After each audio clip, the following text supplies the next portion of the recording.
Hello everyone. Before we start, don't forget to like, subscribe, and leave a comment with where you from and what time it is. That way, YouTube will keep pulling you stories like this. Now, let the shadows take over.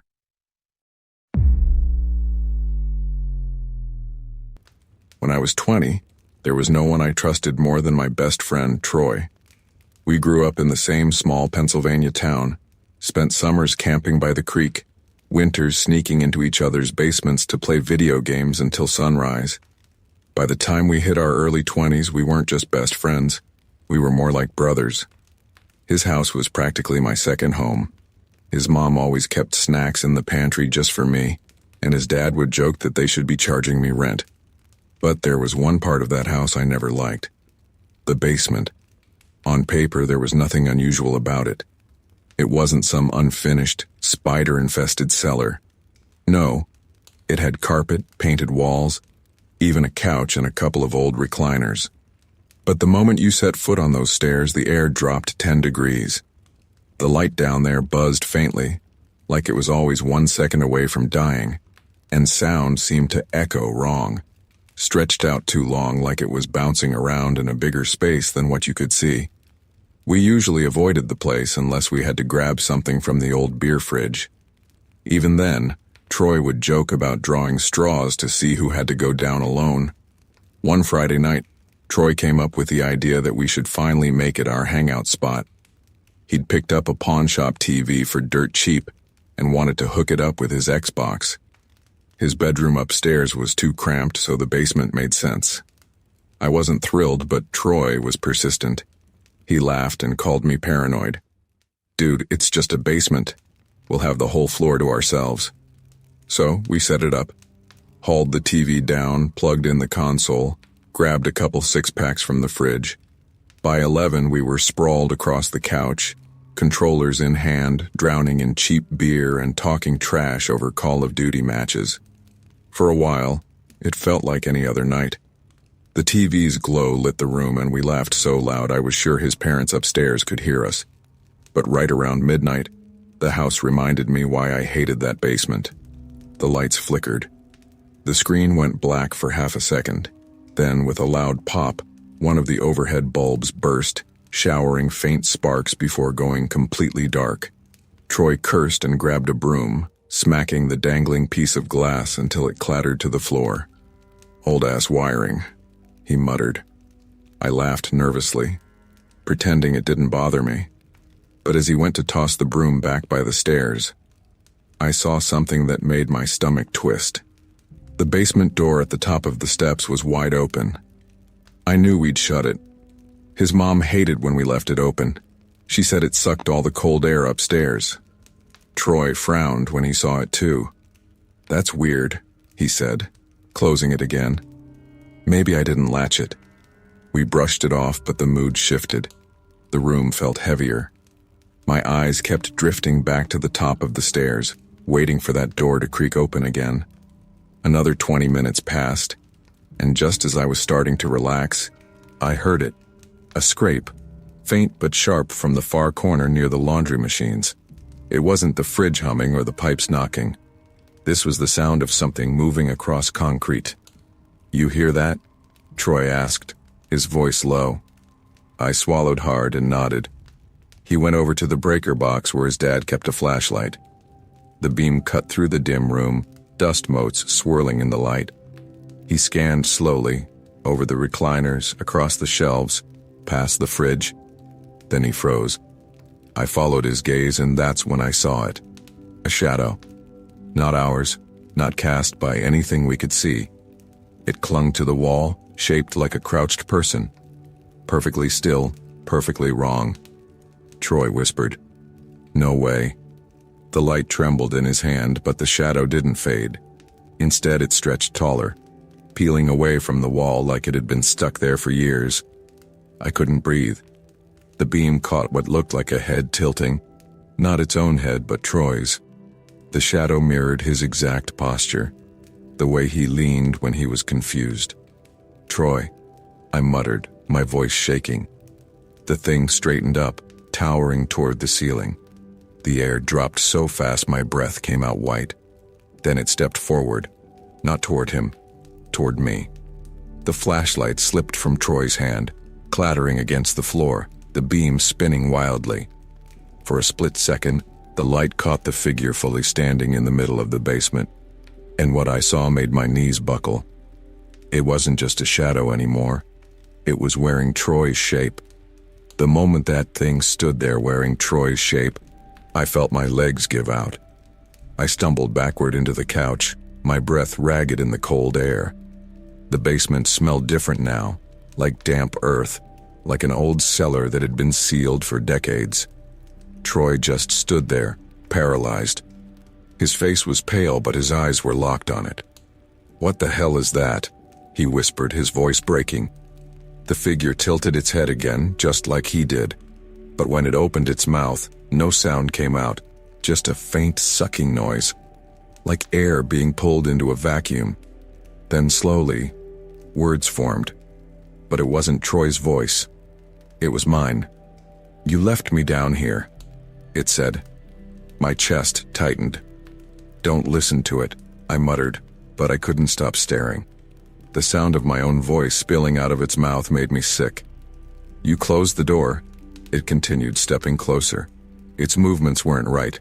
Too smooth, too fluid, like it wasn't walking but sliding across the floor. "You forgot me," Troy shouted. "Shut up," and grabbed the flashlight from the ground. He aimed it straight at the thing's face. The light should have blown the shadow apart, but it only shimmered, like heat rising off asphalt. And then it did something worse. It smiled. The smile didn't belong to me. It didn't belong to Troy either.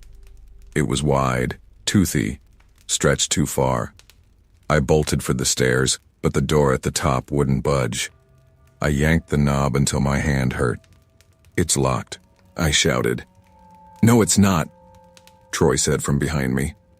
I spun around expecting him, but it wasn't him. It was the shadow, standing halfway up the stairs, its head cocked to the side, my voice still leaking out of its mouth. Troy was still by the couch, shaking, pale as paper. Two Troys. One of them staring at me with hollow eyes, the other rooted to the spot, trembling. I screamed his name. He finally snapped out of it and ran toward me. We both shoved the door, pounding on it, but it wouldn't move. Behind us, the figure dragged itself up the steps. Each creak of wood was deliberate, too slow, too calm. Then, with one final slam, the door flew open. We burst through into the hallway, slamming it shut behind us. We stood there panting, our backs pressed against the wood. I could hear something tapping from the other side, slow and rhythmic, like knuckles rapping against a coffin lid. Troy grabbed my arm. "Don't tell my parents, please, they'll never believe us." We didn't go back down that night, or the next.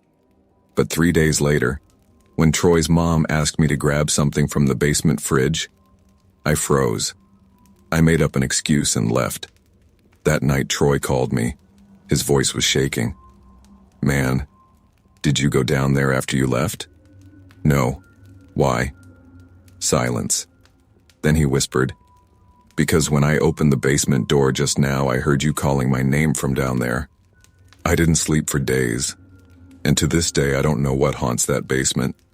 But sometimes, when I'm alone at night, I still hear it, my own voice whispering back at me."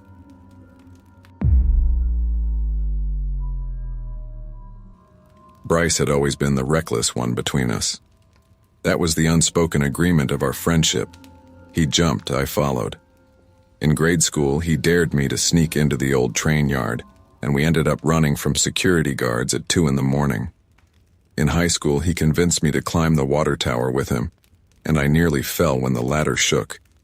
In college, he talked me into borrowing his uncle's car for a night, and we spent hours panicking after the police pulled us over for a busted taillight. That was Bryce's gift. He could turn fear into something that felt like fun. He was wild in a way I never could be, and somehow that made me feel alive whenever I was around him. So when he suggested a week-long camping trip in the Rockies, I didn't hesitate. He pitched it as a reset, just the two of us. No phones, no GPS, no safety net. Like real men, he said with that grin that always got me into trouble. By the time we parked the car and started hiking into the forest, I was already regretting it. The air was thin and sharp, the trails barely marked. Bryce, of course, marched ahead like he'd lived out here his whole life, a heavy pack bouncing against his shoulders. "Think about it," he called back. "No bosses, no deadlines, no bills. Just us in the wild." It sounded better when he said it, but by the second day I was sore, sunburned, and craving the smell of fast food. Bryce, meanwhile, was thriving, building fires, pointing out edible plants, even showing me how to set crude snares. The forest was beautiful, I'll give it that. Pines that seemed to stretch into forever, rivers cutting through rock like glass, stars so bright at night they looked fake. But there was a heaviness to it, too. A silence that pressed in on you once the sun dipped behind the ridges. The first night, I noticed it. No crickets, no owls, no rustle of small animals, just dead stillness. I told Bryce it felt wrong. He laughed. "You're too used to city noise. Out here, silence means we're kings of the mountain." I didn't believe him, but I let it go. By the third day, our food started running low. Bryce had packed light. Too light. He insisted we'd live off the land, but the traps he set came up empty and the fish we tried to catch slipped through our fingers. I rationed what was left, but Bryce just shrugged and said hunger built character. That night I woke to a sound that jolted me upright. Chewing. Wet, sloppy chewing. I thought maybe Bryce had raided the rations, but when I looked over, his sleeping bag was empty. My heart kicked up. I grabbed the flashlight, unzipped the tent, and shined the beam into the tree line. The chewing stopped instantly. For a moment, the beam caught something. The gleam of eyes, too high off the ground to be an animal. Branches snapped, heavy and deliberate. Then Bryce appeared, stepping into the light.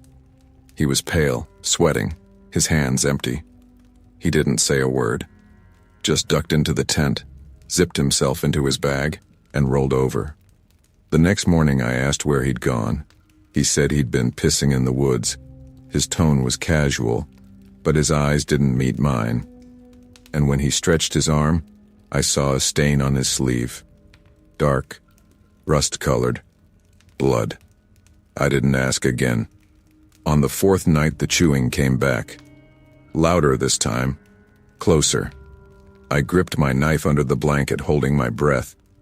Something moved around the tent, brushing against the canvas. A low growl rolled through the dark, deep enough that I felt it in my chest. I almost screamed, but just as suddenly it stopped. I turned to Bryce, expecting him to be terrified. He wasn't. He was smiling in the dark. I didn't sleep at all after seeing that smile. It wasn't the goofy grin Bryce used to flash when he was about to prank someone. This was different. Tight, secretive, like he knew something I didn't. The next morning he acted like nothing was wrong, whistled while he broke down camp, tossed me a can of beans, and said, "Breakfast of champions." But his sleeves were rolled down despite the heat, and when I caught sight of his wrists, I saw dried flecks of brown. Blood. Again. By day 5 I was starving. We were almost out of food. I suggested we turn back, follow the trail to the car. Bryce just shook his head. "We came out here to live off the land. That's what we're gonna do." "But we're not catching anything," I snapped. "We're gonna starve." His eyes narrowed, and for a moment I didn't recognize him. Then he smiled. "Relax. I've got it handled." That night, I woke to the sound of tearing, wet, ripping, like meat being pulled apart. I thought I was dreaming until I smelled it. Raw, metallic, unmistakable. Blood. I unzipped the tent as quietly as I could and peeked out. Bryce crouched near the fire pit, something limp across his lap. At first I thought it was a deer, but when he shifted, the firelight caught it, and I saw fingers. A hand. I choked back a gasp, stumbling away from the tent. My boot snapped a twig. Bryce's head whipped up. His mouth was smeared red, his teeth glistening. "Hungry?" he asked softly. I ran. Branches whipped my face, roots clawed at my ankles. I didn't know where I was going, just away. Behind me, I heard him laughing. Not chasing, just laughing. "Where you gonna go?" he called. "You don't even know the way back." He was right. Without him, I was lost. By dawn, I'd circled back to the camp without meaning to. The fire was ash, the body gone, Bryce sitting cross-legged like he'd been waiting all night. "See?" he said calmly. "You always come back." I wanted to scream at him, demand to know what I'd seen. But one look at his eyes stopped me. They were wild, sunken, feverish. Not Bryce's eyes anymore. That day he led us deeper into the forest. No trail, no markers, just endless pine. My stomach growled so loud he chuckled. "You're weak," he said. "But that's okay. I'll take care of us." By nightfall, we set up another camp. I pretended to sleep, knife clutched to my chest. Hours passed. Then footsteps.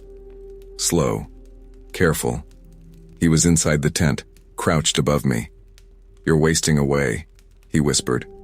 "You need strength. You need meat." I snapped my eyes open. His face hovered inches from mine, a smear of dried blood across his cheek. His hand pressed down on my chest, pinning me.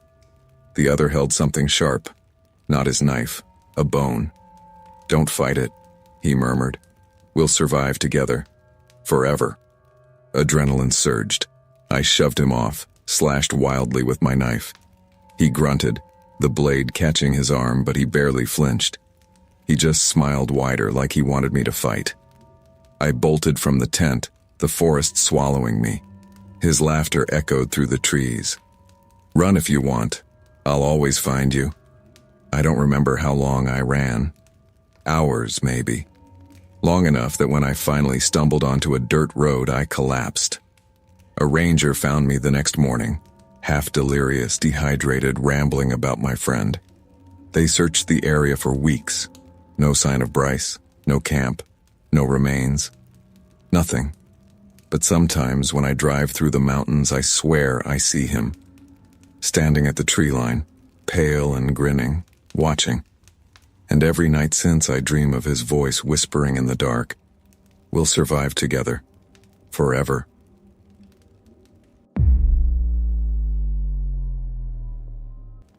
I've always believed that everyone needs at least one best friend.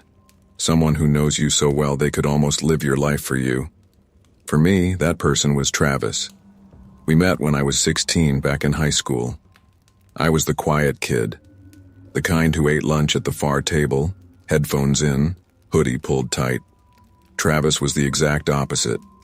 Loud, confident, always at the center of a group. He had that grin that made people follow him without thinking. For some reason, he chose me. Out of all the people he could have hung out with, he sat next to me one day in math class and wouldn't stop talking until I cracked a smile. From that moment on, we were inseparable. By the time we graduated, it wasn't just friendship, it was survival. He got me into parties I'd never have had the guts to walk into. I pulled him out of trouble when his temper flared. We even covered for each other with our parents. If I snuck out, I was with Travis. If he crashed someone's car, he was with me. We were like a two-person army. But when we hit our 20s, the dynamic started to shift. I got a job at a hardware store, started seeing a girl named Dana, tried to put together something resembling an adult life. Travis didn't. He floated from job to job, quit every couple of months, bounced between apartments until finally crashing on my couch for a week or two that turned into half a year. At first I didn't mind. That's what friends do, right? But the longer he stayed, the more I realized Travis wasn't just leaning on me. He was attaching himself to me, like I was the only thing keeping him grounded. The first time it really scared me was a night I came home late from work. It was past midnight, and I was exhausted, dreaming of nothing but my bed. But when I opened my apartment door, Travis was sitting in the dark on the couch. No lights on, no TV, just waiting. "Jesus, man," I said, dropping my keys. "What are you doing?" He gave me this faint smile. "You weren't answering your phone." I pulled mine out of my pocket, Dead battery. I explained that, but he just nodded like he already knew. I laughed it off, tried to brush away the weird feeling crawling up my spine. But after that, things escalated fast. If I didn't pick up when he called, he'd show up at my work. Not once or twice, almost every time. He'd stand in the aisle while I stocked shelves, talking like we were at home hanging out. My manager warned me about it, but when I tried to tell Travis not to come, he got quiet. Not angry. Quiet. Like I'd just cut a vein. When I hung out with coworkers after shifts, he'd blow up my phone until I caved and came home. If I didn't, I'd find him sitting outside my apartment building, smoking, staring at the door like he'd been there all night. And then there were the notes. At first, they were little things he'd leave around the apartment. A sticky note on the fridge. Got milk, bro. A post-it on the bathroom mirror. Don't forget your shift at 9. That seemed harmless enough, almost thoughtful. But then the notes changed. One night I went to bed exhausted, and when I woke up, there was a piece of paper on my nightstand in his messy handwriting. Don't ignore me. Another time, I lifted my pillow and found one that read, "Best friends forever means forever." I confronted him, but he just grinned and said, "What? You don't like reminders?" The grin didn't reach his eyes. Then came the picture. He brought it home one evening, framed, wrapped in crinkled paper. "Got you something," he said. It was a photo of the two of us from high school. I barely remembered it being taken. Some party in junior year. Both of us holding up red cups, smiling like idiots. At first I almost laughed, but then I saw it. In the background, standing behind us, was Dana, my girlfriend at the time. Only her face had been scratched out. Not crossed with a pen. Scratched. Deep, violent gouges until her features were just white paper. I looked up at him. "What the hell is this?" Travis grinned wider. "Don't need anyone else in the picture. Just us." That was the first time I realized I wasn't just dealing with an overprotective friend. Something darker was blooming in him. I told Dana about it the next day. She urged me to kick him out, but I hesitated. Because here's the thing. Travis wasn't the kind of guy you could just cut off. If you were in his orbit, you stayed there. He had a way of making you feel like leaving wasn't an option. I promised her I'd handle it. But deep down, I knew I was lying. The final straw, or at least what should have been, came one Friday night. He insisted we go for a drive like old times. I didn't want to, but saying no to Travis had started to feel dangerous. So I went. We drove out past the edge of town, down a road so empty the streetlights disappeared and the trees leaned in like they wanted to smother us. He killed the engine and sat there, the dash casting faint green light over his face. "You'd never leave me, right?" he asked. I laughed nervously. "You're my best friend, man." But he didn't laugh. He didn't even smile. He just stared at me, knuckles white on the steering wheel. "Say it," he whispered. "What?" "Say you'll never leave." The way he said it, low, trembling, desperate, made my chest tighten. It wasn't a question. It was a command. So I said it. Because in that moment I realized something terrifying. If I ever tried to walk away from Travis, I didn't think he'd let me do it alive. That night in the car, after I told him I'd never leave, Travis finally smiled. But it wasn't the goofy grin I'd grown up with. It was something thinner, tighter, like he'd just secured a victory I didn't understand. We drove home in silence. He dropped me at my apartment like nothing had happened. But when I woke the next morning, he was sitting at my kitchen table, drinking coffee out of one of my mugs. He looked like he hadn't slept. "You meant it, right?" he asked. "What you said last night?" "Yeah," I lied. "Of course." He nodded, satisfied, but I could see it in his eyes. He didn't believe me. From that day, it felt like every move I made was under surveillance. If I went to the store, he was suddenly there. If I tried to grab lunch with a coworker, he'd call me 3 times in a row until I picked up. Dana stopped coming over altogether. She said she didn't feel safe around him. That's when the paranoia really set in. I started noticing things around my apartment. My closet door slightly open when I knew I'd shut it. My bathroom window unlocked when I hadn't touched it. Once I found one of my t-shirts folded neatly on the couch, even though I'd left it in the hamper. I tried to convince myself I was imagining it, but the truth clawed at the back of my mind. Travis wasn't just visiting. He was watching me when I didn't know. One night, after a late shift, I came home to find my bedroom door cracked open. I always shut it before leaving. My heart pounded as I pushed it open, half expecting him to be inside. The room was empty, except for a note on my pillow. You said forever. I barely slept. By morning, I decided I was done. Best friend or not, I couldn't live like this. I planned to pack a bag and crash at Dana's for a while. But when I went to grab my keys, they weren't on the counter, or in my pockets, or anywhere. And then my phone buzzed. A text from Travis. Looking for these? Attached was a picture of my keys, sitting on the dashboard of his car. My stomach dropped. I didn't even respond. I just bolted out of the apartment, ran the 3 blocks to Dana's place, and begged her to let me stay the night. She agreed, though I could tell she was scared just seeing the look on my face. But that night, at 3 a.m, there was a knock at her door. We froze. She whispered, "Don't answer it." The knock came again, louder, then his voice. "Come on, man, open up, let's talk." I wanted to scream at him to leave, but I knew if I opened my mouth, he'd never go. We sat there in the dark, holding our breath. After a while, the knocking stopped. The next morning, when we finally worked up the courage to look outside, his car was gone. But on the porch, tucked under the doormat, was another note. Best friends don't hide. I tried the cops. They told me there wasn't much they could do unless he threatened me directly. They said it sounded like a personal dispute. That's the thing about obsession. It hides behind the mask of friendship until it's too late. For a week, things were quiet. Too quiet. No calls.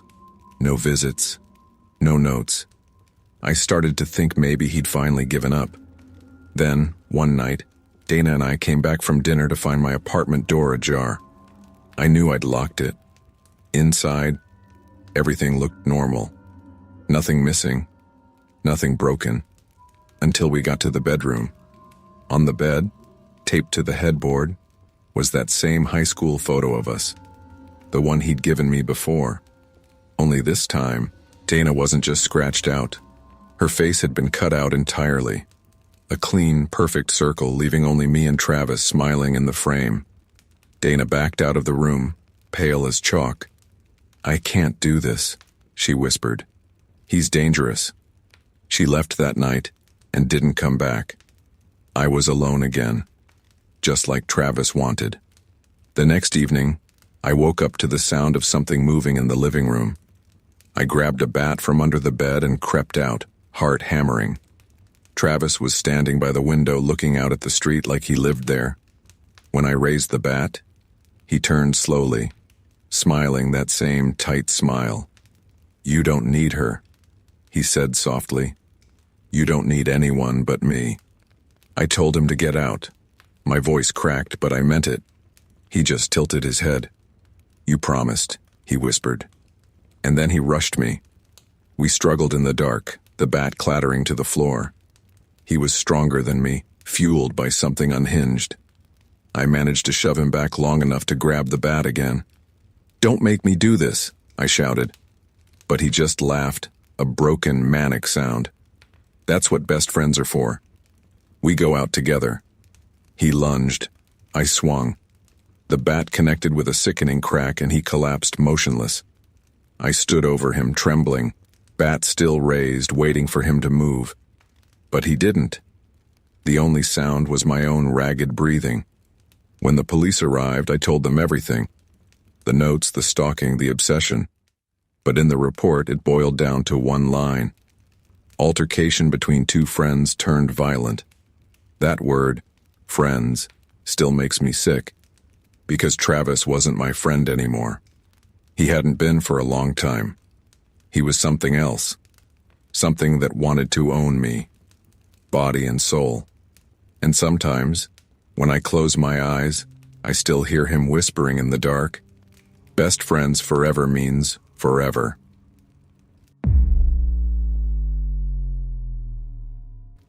If you'd asked me a few years ago who I trusted most in the world, I would have said Damon without hesitation. We grew up on the same street, went to the same schools, played the same sports, and got into the same trouble. When we were 12, he broke his arm climbing the water tower because I dared him to, and he never held it against me. When we were 17, I wrecked my dad's truck, and he took the blame until I worked up the courage to confess. People joked that we weren't friends, we were a package deal. That's why when he offered me a place to crash, I didn't even hesitate. My lease had ended, I didn't have a new apartment lined up, and Damon had just inherited his parents' old farmhouse after they passed. It was big, empty, and according to him, too damn quiet without someone else around. I thought it would be just like when we were kids. Late nights gaming, drinking cheap beer, arguing about whether Metallica or Slayer was better. But almost immediately I realized something was different. The farmhouse sat alone off a narrow county road, surrounded by cornfields on three sides and woods on the other. The driveway was cracked, weeds pushing through, but the house itself looked wrong. Too neat. Damon had never been neat. His room growing up looked like a tornado had hit it. Dirty laundry, half-empty chip bags, video game cases everywhere. But this house? It was spotless. Not just clean. Obsessively organized. There weren't even dishes in the sink. Every book on the shelves was lined up perfectly straight. Even the shoes by the door looked arranged, not worn. When I commented on it, Damon just smiled and said, "Guess I grew up." But the smile didn't touch his eyes. The first night, after we'd carried in my stuff, he showed me around. Kitchen, living room, bathroom, everything standard. Upstairs, he pointed out the guest room where I'd sleep. Then as we reached the end of the hall, I noticed a door that was closed tight. "What's in there?" I asked. The reaction was instant. His shoulders tensed, his voice clipped. "Storage, just boxes and crap. Don't worry about it." Then he turned so fast I barely had time to look twice before we were heading back down the stairs. I tried to let it go. Everyone has a junk room, right? But that night, lying awake in the guest bed, I heard something. Not the house creaking, not wind through the fields. Footsteps, slow, deliberate, pacing back and forth above me. I told Damon the next morning. He shrugged and said, old houses carried sound weird. But his voice was too quick, too practiced, like he'd already rehearsed the excuse. Over the next few days, the noises continued. Sometimes it was pacing, sometimes scraping, like heavy furniture being dragged. Once, at 3 a.m., I woke to the sound of nails scratching along the ceiling directly above my bed. I confronted him again. He laughed, too loud, and said, "You're letting this place get in your head." But later, when he thought I wasn't looking, I caught him staring at that closed door with an expression I'd never seen before. Something between fear and hunger. It wasn't just the room either. Damon was different. At dinner, he'd watch me eat like he was memorizing every bite.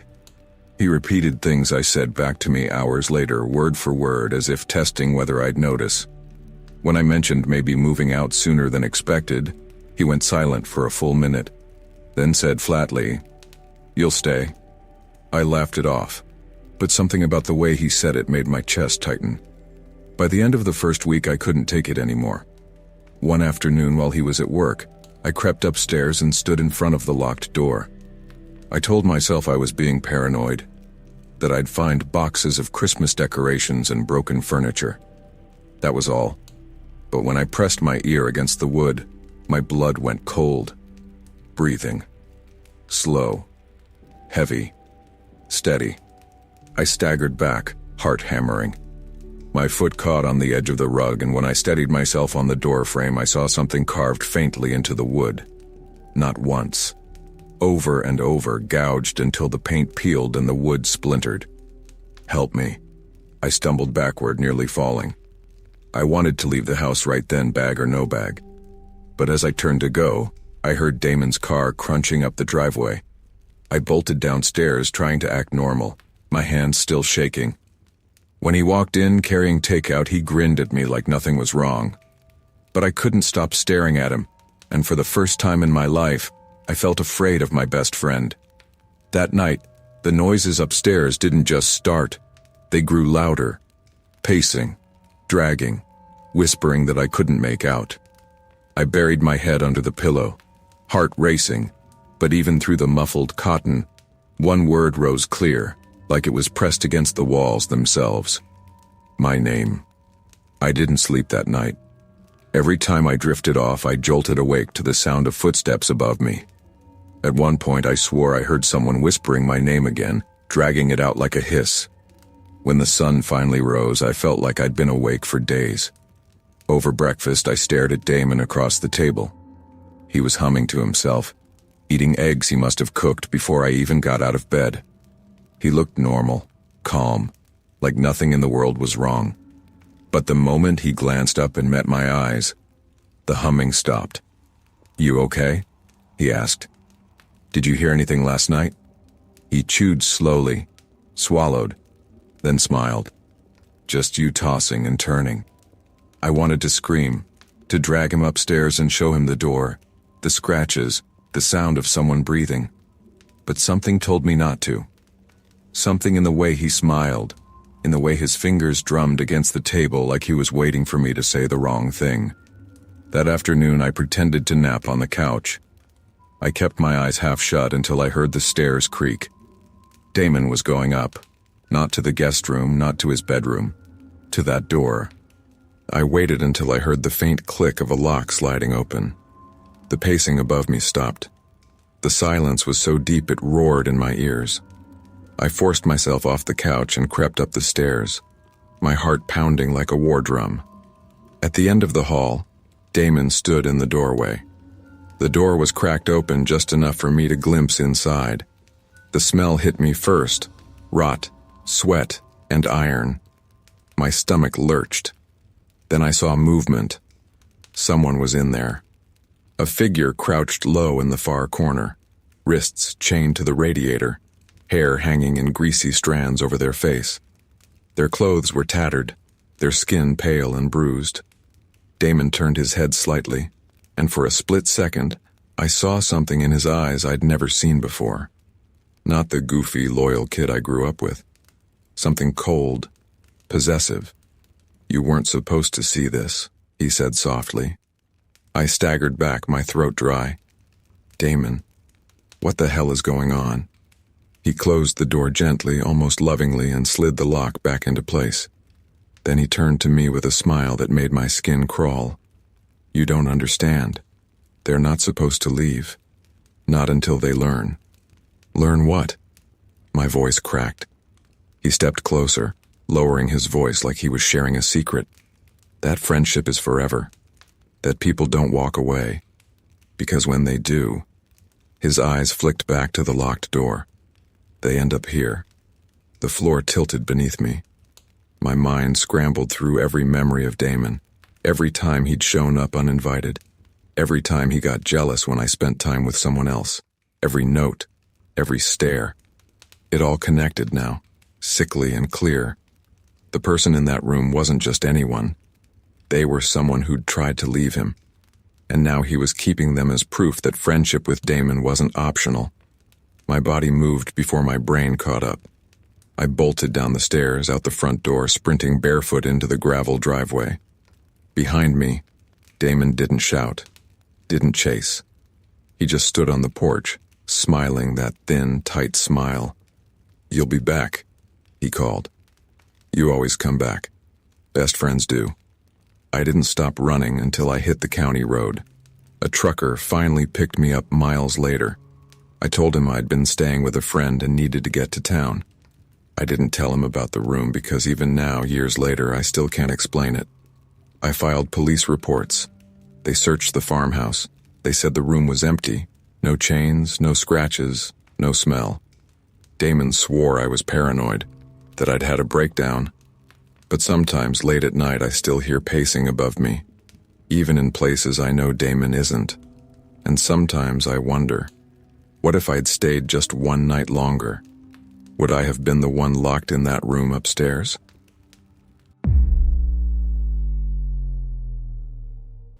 Me and my best friend Jonah thought we were invincible that summer.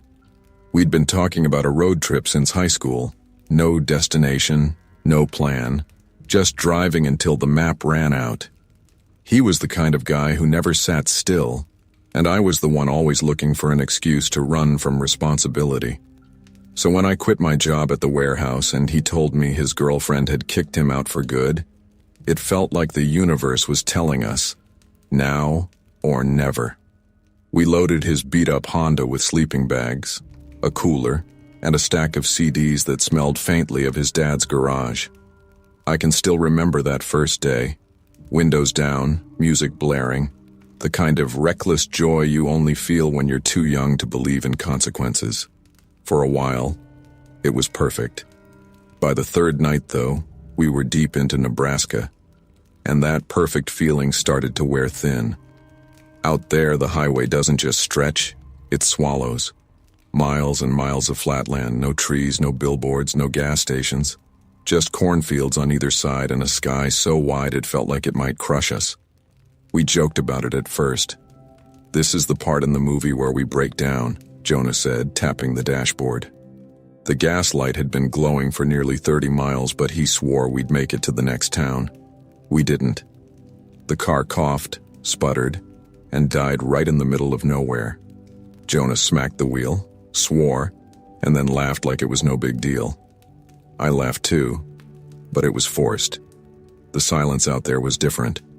It wasn't peaceful, it was heavy, like the land itself was pressing in on us. We sat on the hood drinking the last of our warm beers, waiting for another car to pass. But time dragged. 10 minutes, 20, an hour. Nothing but the endless stretch of blacktop under a thin slice of moon. I remember saying, "It's like the whole world forgot about this road." Jonah didn't laugh that time. Finally, around midnight, headlights appeared in the distance. A black pickup truck, moving slow. Relief flooded me. I jumped off the hood, waving both arms. The truck eased past us, brake lights glowing red, then rolled to a stop 100 feet ahead. We jogged up, shouting thanks, expecting some farmer or night shift worker who'd give us a ride to the nearest gas station. But when we got to the driver's side, the window was rolled down, and there was no one inside. The seat was empty. The dash lights glowed faint green. The engine idled with a low rumble. Jonah froze. "You're seeing this, right?" I nodded, my throat dry. We circled the truck, half expecting someone to jump out and yell, "Gotcha!" But there was no one. Both doors unlocked, keys still in the ignition. No wallet, no phone, nothing. "Maybe they pulled over and walked?" Jonah said, though his voice didn't sound convinced. I wanted to believe him. But where would someone walk out here? There was nothing in either direction for 50 miles. Then we heard it. A faint tapping. Rhythmic. Coming from the bed of the truck. Jonah crept toward the tailgate, and every instinct in me screamed to stop him. "Don't," I hissed. He gave me a look. That stubborn look he always had when he was about to do something reckless. What if it's someone hurt? Before I could stop him, he yanked the tailgate handle. It clattered down, and the sound echoed across the empty fields. The bed was empty. At least, it looked empty. But the second the tailgate opened, the air changed. The summer night, humid and sticky just a second ago, turned sharp and cold. My breath fogged in front of me. Jonah's eyes went wide. And then I saw it. Not in the bed. In the reflection of the truck's rear window. Someone was sitting in the driver's seat. Not Jonah. Not me. Someone else. Just a pale outline of a figure, its head tilted slightly toward us. I spun around. The seat was empty. Nothing there. Jonah grabbed my arm. "We need to go." We backed away from the truck, step by step, until we were standing in the middle of the highway between it and our dead Honda. The truck's engine kept idling, low and steady, like a heartbeat. Then, without warning, the headlights snapped off. Pitch darkness swallowed us. Jonah cursed, fumbling for his phone. I yanked mine out, and that's when I realized we hadn't checked earlier. No bars. Not even one. The silence pressed in. I could hear my own pulse in my ears, and then, faint but clear, I heard something new. A voice. My name. It came from the Honda. Jonah's head whipped around at the same time as mine. Through the windshield, in the faint glow of the moon, there was someone sitting in the driver's seat. I couldn't make out the face, but I knew it wasn't Jonah, and it sure as hell wasn't me. Jonah grabbed my arm so hard it hurt. Do you see that? Tell me you see that. I saw it. Someone was sitting in the driver's seat of our dead Honda. The moonlight caught the faint outline of their head turning toward us. No features, just a darker shape inside the dark. We didn't lock it, Jonah whispered. We both stood frozen in the middle of the highway, our breaths sharp in the cold air. Then the truck engine cut off, just like that. 1 second, a steady rumble. The next, silence so thick my ears rang. The door of the Honda creaked open. A shadow climbed out, stood tall against the car roof, and began walking toward us. I couldn't move. My legs felt nailed to the pavement. Jonah snapped first. "Run!" he shouted, shoving me toward the cornfield. We bolted into the rows, stalks slapping our arms, our chests heaving. The corn swallowed us in seconds. Every direction looked the same. I didn't even know if we were running deeper or back toward the road. Somewhere behind us, footsteps crunched steadily. Not rushed, not desperate. Just steady. Like whoever, whatever, was following had no reason to hurry. We finally collapsed in a small clearing, gasping for breath. Jonah bent over, hands on his knees, his face pale in the moonlight. "This isn't right," he muttered. "None of this is right." Before I could answer, a voice drifted through the stalks. It was mine. "Jonah." He went rigid. "No, no, no, no." The voice came again, closer. "Jonah, help me." It sounded exactly like me, but twisted, drained of breath like it came from lungs filled with water. I grabbed his arm. "We keep moving." But Jonah yanked away. "What if it really is you?" I spun on him.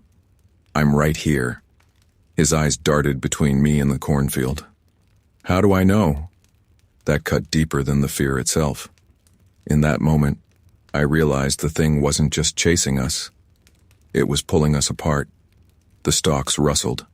A figure stepped into the clearing. My face, my body, my stance.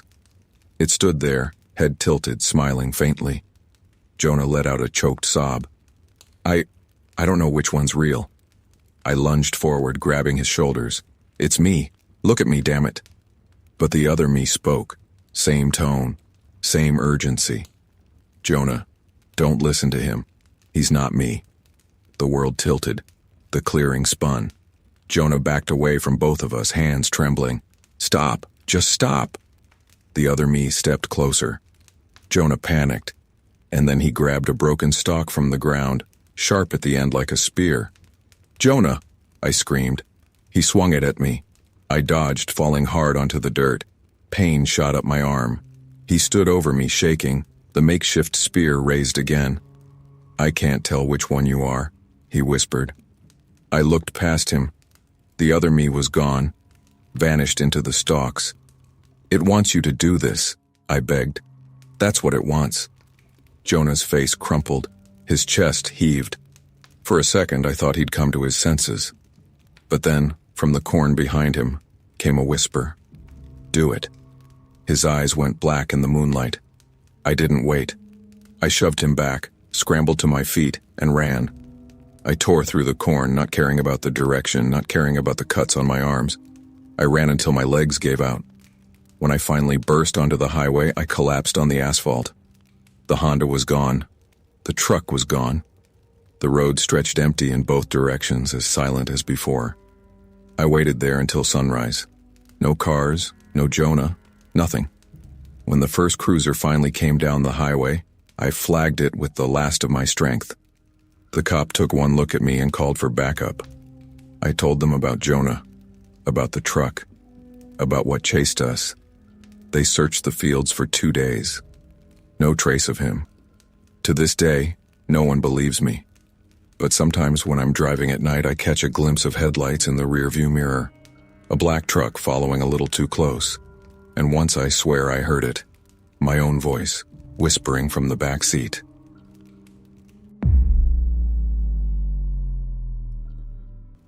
I always thought I knew my best friend Daniel.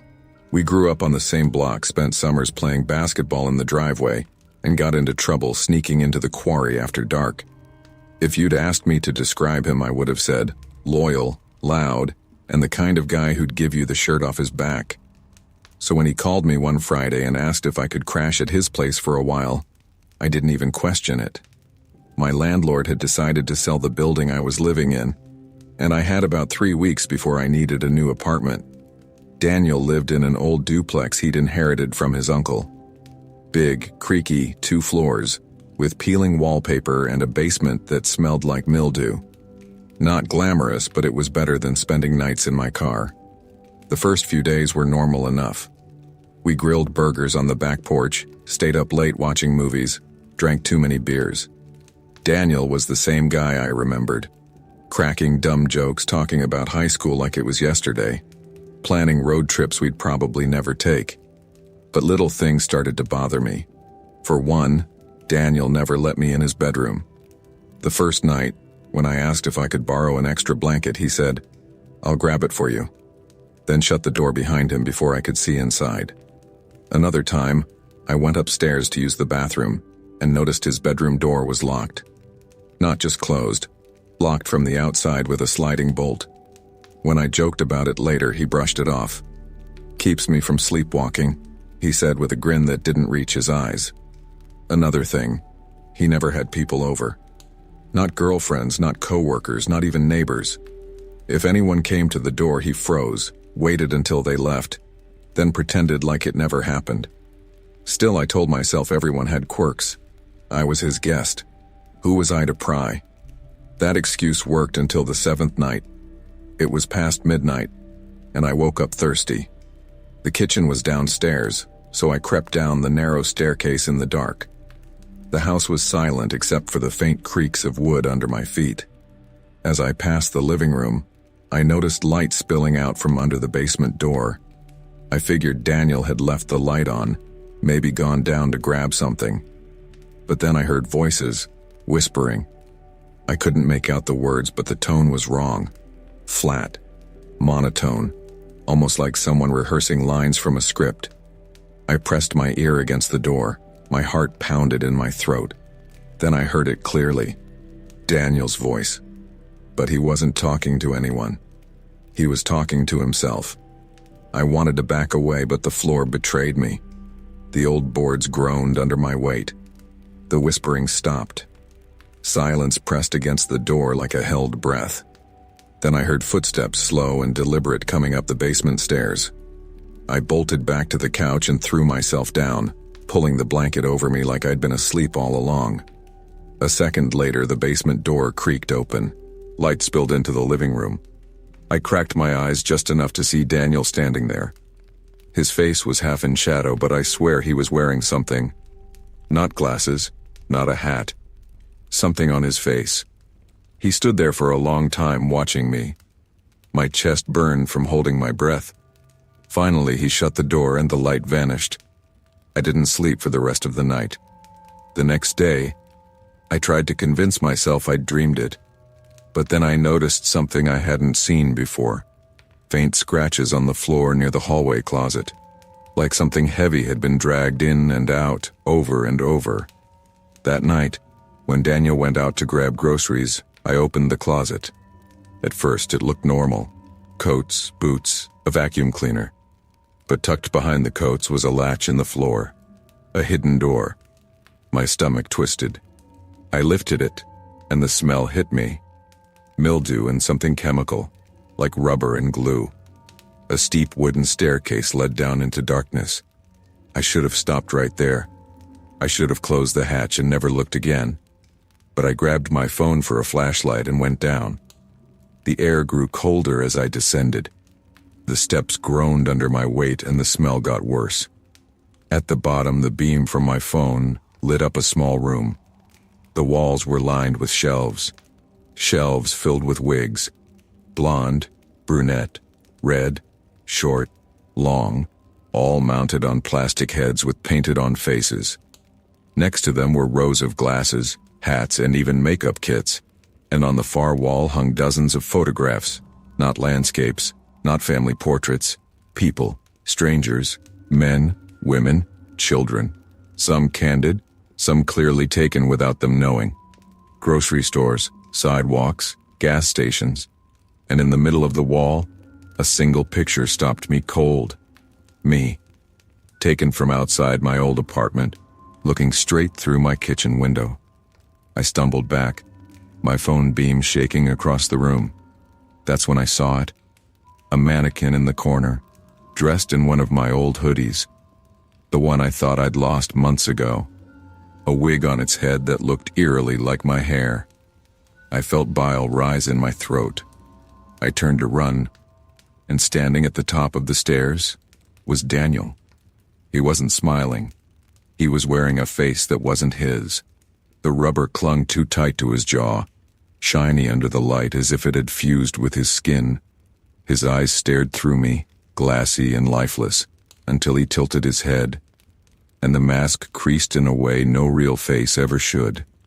He didn't move at first, just stood there breathing hard, the shadows of the basement stretching long behind him. Then his hand lifted, slow and deliberate, to pinch the mask at his cheek. With a sharp tug, he peeled it halfway off. Underneath, his real skin gleamed with sweat, raw and red where the straps had dug in. He smiled, wide and unnatural. "You weren't supposed to see this," he whispered. My chest locked up. My whole body screamed to run, but my legs refused. The mannequin in the corner loomed in the beam of my phone, dressed in my hoodie, topped with a wig that looked like my hair. "What is all this?" I choked out, barely recognizing my own voice. Daniel's smile didn't falter. He stepped down 2 stairs, the wood creaking under his weight. "Practice," he said softly. "Copies. I had to get it right before I made the real one." My stomach dropped. "You," he added, voice trembling with something that sounded like devotion. "You're the real one." I stumbled backward, nearly dropping my phone, then turned and scrambled up the stairs. His hand shot out, catching my ankle, but I kicked wildly until he let go. I slammed the hatch shut, dragging a chair over it, chest heaving. For a second there was silence, just my pulse hammering in my ears. Then a creak, not from beneath me, from the living room. I spun around and my blood ran cold. He was standing there, not even out of breath. Another mask covered his face, this one younger with smooth, pale skin and dark hair. He tilted his head, the same way he had before, like he was trying to figure out if I still looked familiar. "You always run," he said. His voice was muffled through the mask. "But you always come back." Panic clawed at me. I lunged for the front door, fumbling at the locks. That's when I noticed the chain latched across the frame, a chain I hadn't seen before. My stomach flipped. He'd planned this. I grabbed a lamp off the table and hurled it. Glass exploded against the wall, missing him by inches. He didn't flinch. He just tilted his head again, studying me like I was one of his mannequins. "I'm not trying to hurt you," he said, almost tender. "I'm trying to keep you. The others, they were just practice.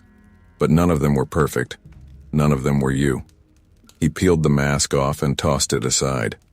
His face underneath was blotched and raw, his eyes wet with obsession. "You and me," he whispered. "We'll never be apart again." I bolted into the kitchen, yanked open a drawer, and grabbed the biggest knife I could find. The lights went out.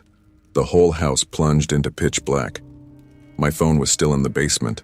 I swung blindly, knife-cutting air, my ears straining. Then his voice, right by my ear. "I already wear your face when you're gone. I screamed, slashing wildly, stumbling backward until my hand hit the cold metal of the back door. I twisted the knob, yanked, and to my shock, it opened. I sprinted barefoot across the gravel driveway, my lungs burning, his laughter chasing me into the dark. "Come back," he shouted. "You don't know what's out there without me." I didn't stop running until headlights appeared, a gas station glowing faintly on the horizon. I burst inside, bloody-footed, screaming for help. When the police searched Daniel's house, the basement was stripped bare. No wigs, no mannequins, no photographs, just dust and a single chair bolted to the wall. Daniel was gone. And weeks later, when I finally returned to pack my things for my old apartment, I found something waiting for me on the bed. My hoodie. And next to it, a mask. My face.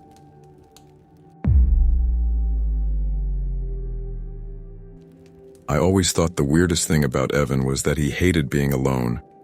Even in college, when everyone else was desperate for privacy, he always wanted someone around. Study sessions, late-night takeout runs, parties.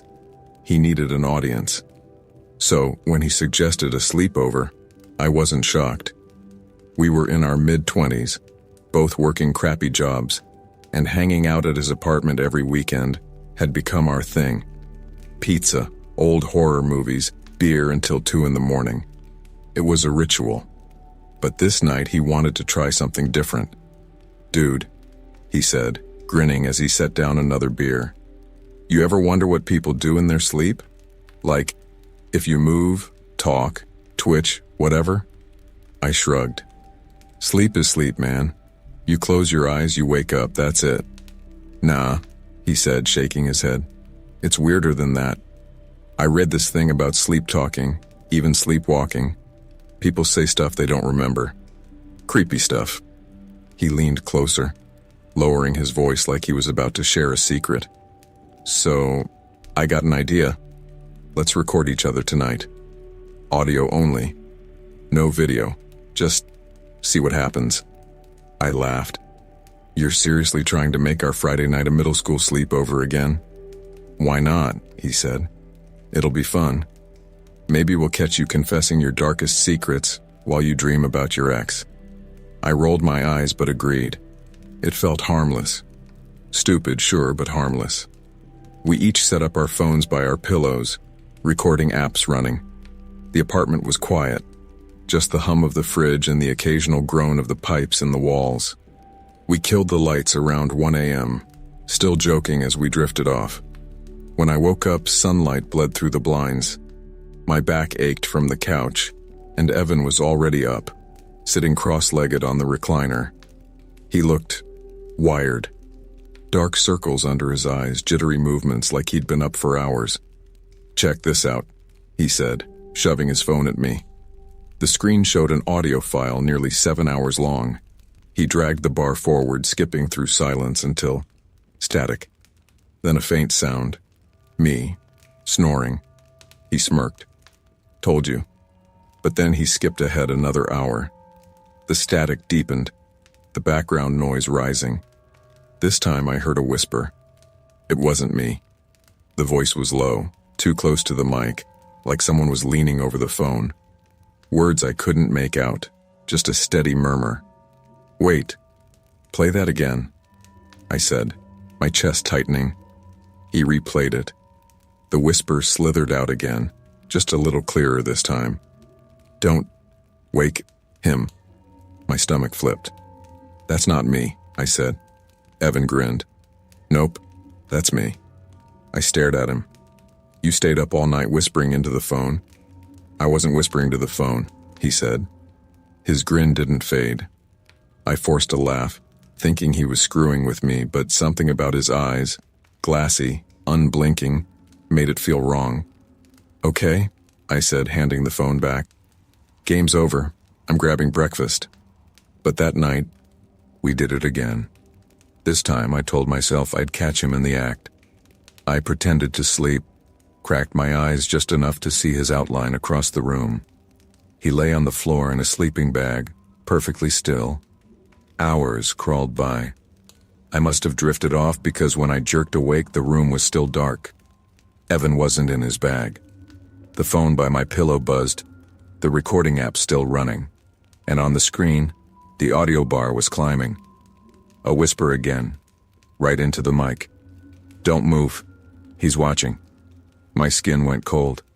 I shot upright, but the room looked empty. The bathroom door stood open, no light inside. The kitchen was dark. "Evan?" I called out, my voice cracking. No answer. I grabbed my phone, heart pounding, and scrolled through the recording.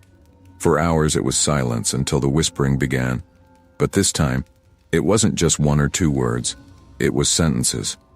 "You won't remember this. Stay asleep. You're not ready yet." I dropped the phone like it burned me. My pulse roared in my ears. Then I heard the creak. The recliner. I turned slowly. Evan sat there in the dark, his face pale, eyes wide open. He hadn't turned on the lights, hadn't made a sound, just watching me. "How long have you been there?" I asked, my voice trembling. He didn't answer. He just smiled. The kind of smile that made me wish I'd never agreed to record anything at all. Evan sat there in the recliner, eyes locked on me, smiling like he'd been waiting for me to wake up. The room was silent except for my shallow breathing. "How long have you been there?" I whispered again. This time he answered, "All night." My throat tightened. "You didn't sleep?" His smile widened. "I don't sleep anymore." The way he said it, casual, matter of fact, like it was something he'd gotten used to, made my skin crawl. I forced a laugh, trying to shake off the unease. "Yeah, right. Everyone sleeps." He leaned forward, his eyes catching the faint glow of the street lamp through the blinds. "Not me. Not for a long time." I wanted to argue, but my phone was still in my hand. The recording was still running. I pressed play. Static. Then his whispering voice again, clearer this time. "He's waking up. Pretend to sleep." The audio was from seconds ago. I froze. My gaze flicked from the phone to Evan. He wasn't moving, just watching. "You see?" he said softly. "You don't remember half of it, but I do." That was it. I needed to leave. I shoved the blanket off me, grabbed my backpack, and headed for the door. But the chain lock was on. I hadn't put it there. Behind me, Evan stood. I could feel the weight of his presence closing in, the floor creaking under each slow step. "You don't get it," he said. "You're mine when you're asleep. Every word I whisper, it stays in you. It grows." My hands fumbled with the chain, my pulse hammering so loud I could barely hear him. I yanked it free, but before I could pull the door open, his hand pressed flat against it, slamming it shut with terrifying strength. "Stay," he whispered. I spun around, knife-sharp panic surging through me. "What the hell is wrong with you?" He tilted his head, just like he had in the recordings. "I told you, I don't sleep anymore. I don't need to, but you do. And when you do, I'm inside your head, every night, whispering, teaching." I shook my head, backing away, my shoulders hitting the doorframe. "Teaching what?" He leaned so close I could smell the sourness of his breath. His voice dropped, low and certain. "How to never wake up." Something in me snapped. I shoved him back, ripped the door open, and bolted into the night. Gravel crunched under my feet as I sprinted across the lot, not daring to look back. My car was parked at the curb, but the keys were in my backpack and my backpack was still on the couch. So I just ran. I don't know how long. Blocks blurred into each other until I stumbled into a 24-hour diner, gasping for air. The waitress behind the counter gave me a wary look, but I collapsed into a booth and begged her to call the cops. When the police went to Evan's apartment, it was empty. No furniture, no recliner, no sleeping bag, no trace of him. Just my backpack sitting in the middle of the floor. Inside, my phone was still recording. The file was 7 hours long. I pressed play, my stomach twisting. Whispers filled the diner booth. Evan's voice, soft and steady. "You can run. You can hide. But you'll have to sleep eventually. And when you do, I'll be there." Whispering, always whispering. I slammed the phone down, my hands shaking, but the audio kept playing. Then came silence. Then came a breath. Not his. Mine.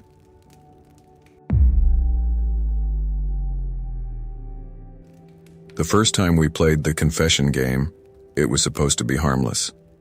We were 17, too old to be sneaking beers and too young to know how dangerous boredom could be.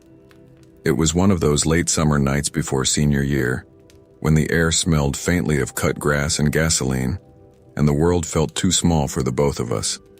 We had gone to a party, stayed too late, and ended up back at Ryan's house in his half-finished basement. The basement wasn't much.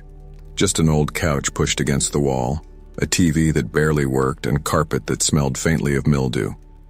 The only constant was the low hum of the dehumidifier rattling in the corner. We were lying on the floor, staring at the ceiling, passing a warm six-pack back and forth. Ryan flicked his bottle cap into the dark and said, almost out of nowhere, "We should play a game."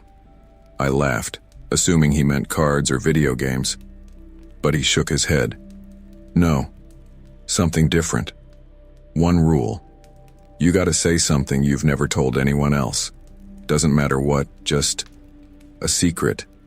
That's the game. No lying." I remember groaning, telling him it sounded dumb, like truth or dare without the dare. But Ryan just smirked and shrugged. Exactly, except no easy outs, just truth. So I went first. I admitted I'd stolen a pack of gum from 7-Eleven when I was 12, and the cashier had chased me halfway down the street before I threw it back. Ryan laughed, then leaned back against the couch, pretending to think hard before he said he'd once cheated on a math test and let another kid take the blame. We kept going for almost an hour, and most of it was stupid stuff. Crushes we were too embarrassed to admit, lies we'd told our parents, pranks we'd pulled on teachers. I remember thinking it was fun. For the first time in a long time, it felt like I was really close to someone, like I had a brother instead of just a friend. The problem is, Ryan never let the game end. In college, it followed us. When everyone else crashed after a night of drinking, Ryan would nudge me and whisper, "Confession time." At first, it was still harmless. I'd admit I skipped class for weeks at a time or lied about writing essays when I'd just copy-pasted half of it from the internet. He'd confess about sneaking into the gym after hours or stealing food from the dining hall. But slowly his confessions changed. One night, sophomore year, we were sitting in our dorm room with the lights off, just the glow of his desk lamp casting shadows. I had just admitted something dumb about pretending to be sick to get out of a test, and I expected him to come back with something just as small. Instead, he leaned back, looked at the ceiling, and said, almost casually, "I followed this girl home once. Just wanted to see where she lived. She never even knew I was there." I laughed nervously, waiting for him to smile or crack a joke, but he didn't. He just stared at the ceiling, sipping his beer, and said, "Your turn." The silence stretched until I mumbled something about lying to my parents over spring break. He nodded like it was good enough, but I felt uneasy the rest of the night. That was the first time I realized Ryan wasn't playing the same game I was. By junior year, his confessions got darker. One night, he admitted he'd stolen cash out of his roommate's wallet. Another time, he said he'd slashed a tire in a parking lot after a guy at a bar mouthed off to him. Each time, I tried to laugh it off, but the look in his eyes wasn't playful anymore. It was steady, calm, like he was daring me to flinch. "Dude, you can't be serious," I said once, half hoping he'd finally laugh. Instead, he tilted his head and smiled faintly. Confessions don't work if they're fake. The way he said it made my skin crawl. After that, I started dreading the game. I tried to keep my answers light, harmless. But every time Ryan pushed further, and the more he pushed, the harder it became to say no. His stare had a way of locking me in place. He always waited, always patient, like a fisherman letting the line go slack until you tugged. After graduation, We drifted a little. New jobs, girlfriends, real-life stress. We didn't hang out nearly as often, but whenever we did, Ryan always circled back. One night at his apartment, he wouldn't drop it. I'd just gotten off a brutal work week, and the last thing I wanted was to play his twisted game. But Ryan didn't take no for an answer. "Come on," he said, tapping the table with his beer bottle. "I'll start." He leaned forward, eyes steady. I hit a dog once, middle of the road. I didn't stop, just kept driving. The way he said it made my chest tighten. No laughter, no hesitation, just flat truth. "Jesus, Ryan," I muttered. He shrugged, smirk tugging at his lip. "Your turn." I wanted to walk out right then, but I didn't. Instead, I gave him something safe, something stupid, just to satisfy him. And that's when I realized the game wasn't optional anymore. A month later, I ignored his texts. He called twice. I didn't pick up.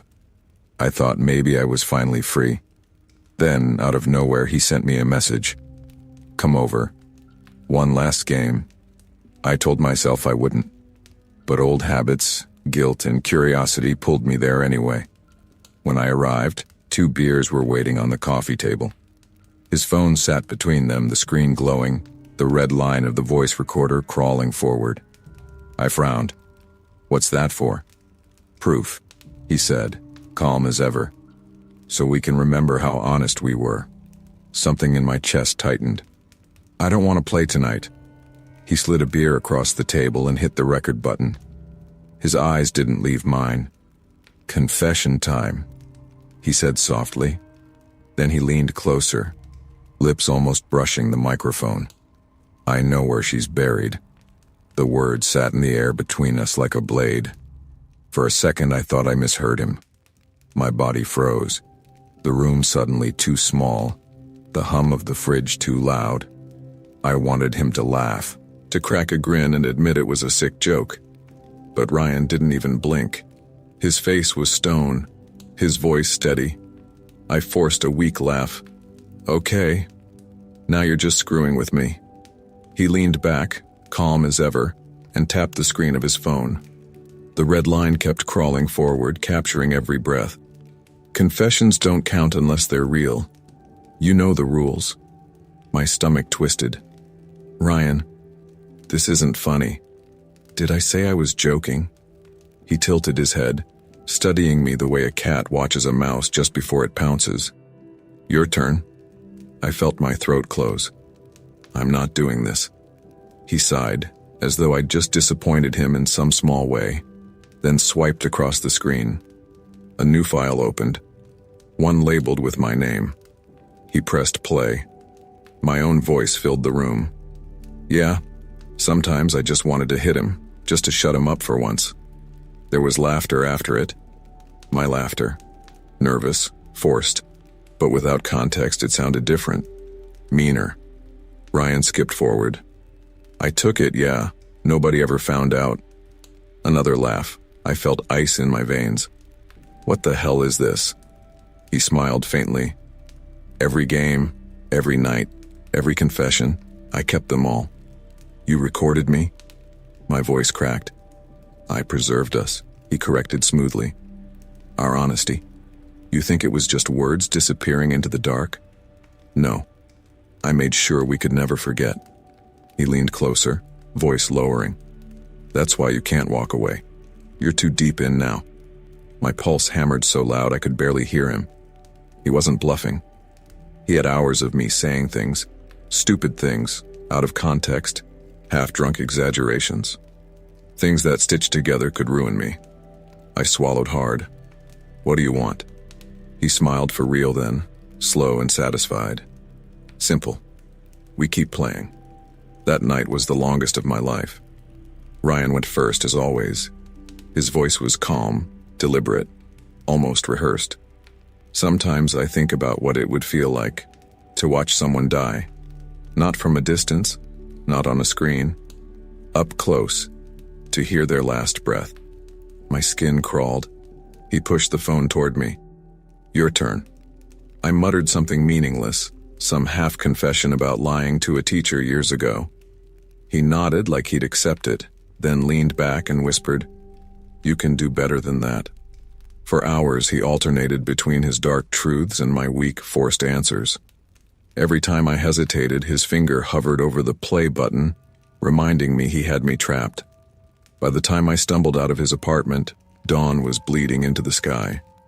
The air outside felt thin, like I'd been suffocating all night. I told myself I was done. I'd never see him again. But the next morning, I woke to a message. It was a single audio file. I pressed play with shaking hands. My voice, clear as day. I killed her. Then laughter. My laugh, nervous, uneasy. And at the end, Ryan's whisper. Confession accepted. I panicked. I called him. He didn't answer. I called again, straight to voicemail. That afternoon, I got another message, a photo this time, a screenshot of his email drafts, my name in the subject line. The attachment? That audio file. The caption beneath it read, "Play nice, or we both burn." I barely slept that night. Every time I closed my eyes, I heard his voice, calm, steady, inescapable. The following week, 2 cops knocked on my door. Ryan hadn't emailed them, not yet, but someone had filed a missing person report, a girl from town. And suddenly I was answering questions I didn't know how to answer. Where were you Friday night? Do you know anyone named Kelly? Has your friend Ryan mentioned anything unusual? I lied. I stumbled. I tried to act casual, but I could feel their eyes scanning me, weighing every word. When they left, my phone buzzed. Another message from Ryan. This time it was just text. Confession time. Tonight. I wanted to throw the phone out the window, but I couldn't. He had me. That night I went back. His apartment was dark except for the lamp by the couch. The phone was already on the table, red line moving. He didn't even greet me. He just smiled faintly and said, "Your turn." I felt sick. "Ryan, you need help." "I have help," he said. "You. That's what this has always been about. You're the only one who knows me. The only one who listens." My mouth went dry. This isn't a game anymore. He leaned closer, eyes sharp. It never was a game. It was practice. The words rattled in my skull. Practice. Practice for what? He smiled. "You'll see." I left that night, but not before he slid a small flash drive across the table. "Backup," he said simply, "in case something happens to me." When I got home, I didn't sleep. I couldn't. I sat on my bed with that flash drive burning a hole in my pocket, too afraid to open it, too afraid not to. At dawn, I finally gave in. I plugged it into my laptop. Dozens of audio files, each one labeled with my name and a date, and at the very bottom, one final file labeled, "Final Confession." My hand shook as I clicked it. Ryan's voice filled my room, calm and steady as ever. He doesn't know it yet, but he's going to take the fall for me. He'll say what I need him to say because he's been saying it for years. And when it happens, everyone will believe him. Not me. Him. That was the plan all along. The recording ended with silence. Then the faint sound of my voice, half drunk and laughing. "I killed her." I sat frozen, unable to breathe, staring at the screen. It wasn't just a game. It was a trap.